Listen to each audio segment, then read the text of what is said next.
নিতু সেই আমার মায়ের সঙ্গে সে যাচ্ছে সে ভায়োলিন ক্লাসে। আর সে নিতু মাকে বলছিল, দিদা তুমি আমাকে ক্লাসে দিয়ে আসার পর কিভাবে বাসায় আসবা যদি তুমি হারাই যাও আর কি।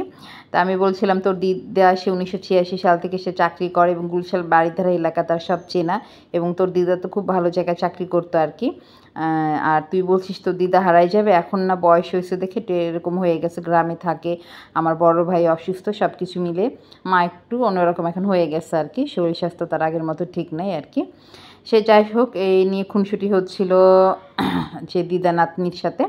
আর এখানে সে চায়ের যে ভার, মাটির ভার, সেটাতে চা খাওয়ার পরে ও কী করছে, এটাকে সুন্দর করে সে নেল পালিশ দিয়ে আঁকছে, আঁকার পরে 2টা গাছ লাগাই দিচ্ছে এবং সে ফুল হলো, সেটাও তোমাদের মাঝে একটু শেয়ার করে দিল আর কি।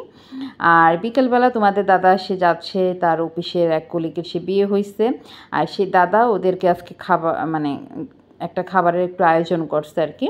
তাই সেখানে তোমাদের দাদা যাচ্ছে। তাই তোমাদের দাদা প্রথমে গেল সেই বসুন্ধরাতে, সেই বসুন্ধরাতে ই ব্লকে গেল ওরা আর কি। সেখানে গিয়ে ওরা একটা মানে ওখানেই সবাই একসাথে জড়ো হলো আর কি, মিলিত হলো। তারপর ওইখানে তারা একটু সে কফি খেলো আর কি। ওইখান থেকে একটু কফি খেয়ে তারপরে ওরা রওনা দিল সেই উত্তরাতে।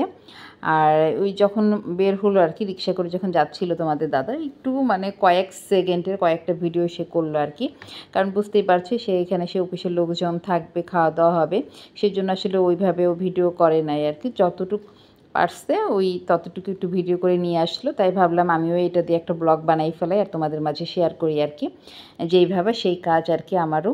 তাই তোমাদের দাদা ওরা সবাই ওখান থেকে সেই খাওয়া দাওয়া করে কফি খেয়ে ওরা চলে আসলো সেই উবারে করে সেই উত্তরাতে।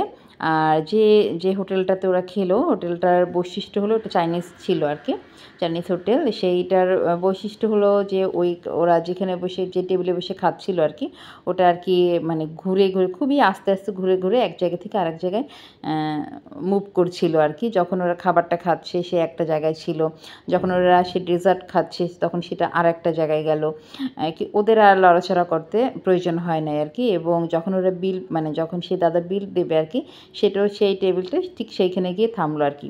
তাই তোমাদের দাদা বলছে যে এটা তো বেশি একটা দূরেও না, আমিও তোমাদেরকে কোনো একদিন নিয়ে যাব। তাই আমি বলছি থাক এখন না, সময় সুযোগ হোক, তুমি যে মন থেকে চাইছো এটাই হয়েছে বড় বিষয় আর কি। আর ওরা কিন্তু সেই কী বলে জায়গাটাগুলোর নাম আমি সে ভুলে যাই, সে 300 ফিটের রাস্তা দিয়ে ওরা সেই উত্তরাতে গেল আর কি।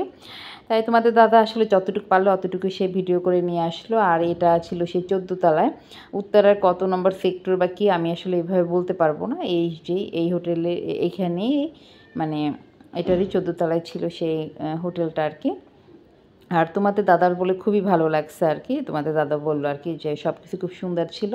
আর ওই সে 14 তলা থেকে সে একটু ভিডিও করলো আমাদেরকে দেখানোর জন্য আর কি। এই তো বন্ধুরা, যা যা পারলো তোমাদের দাদা সেটাই তোমাদের কাছে শেয়ার করলাম, আর বেশি কিছু বাড়াবো না। তোমরা সবাই ভালো থেকো, সুস্থ থেকো, আর অবশ্যই আমাদের চ্যানেলের সঙ্গেই থেকো। আর আজকের মতো আমি তোমাদের কাছ থেকে নিয়ে নিচ্ছি বিদায়। People need that much variety of food. Because we need. That's it. We just need.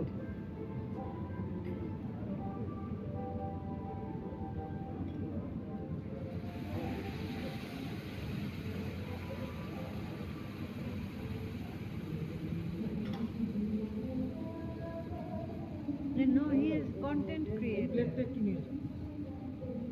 Our Henry Da. Our content creator.